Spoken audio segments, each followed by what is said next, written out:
देख सकते हैं आज बहुत खुशी की बात है। हम लोग में से 2-3 भाई हैं जो कि 2-3 ही मिलकर पूरे समाज को एक पार्टी दिए हैं, रोज़ा पार्टी दिए हैं,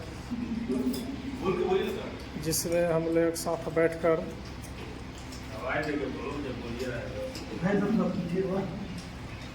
बहुत सारा आइटम भी है। इसमें ठंडा की व्यवस्था किया गया है, पकौड़ी है और फल भी है। तो देखिए हम लोग के बीच में साहब लोग भी बैठे हुए हैं। विजय साहब हैं, जयकांत साहब हैं, जिला साहब हैं।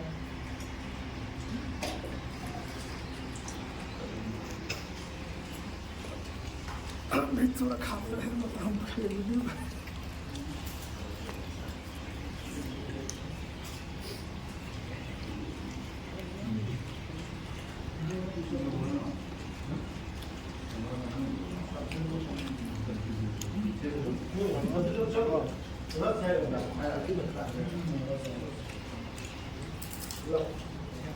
थोड़ा सा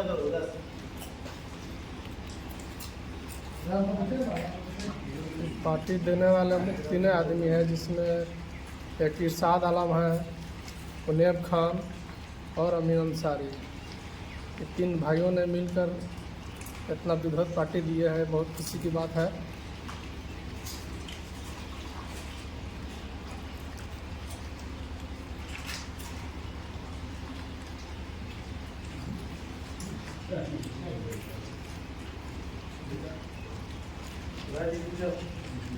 आप देख सकते हैं इतना सारा आइटम है।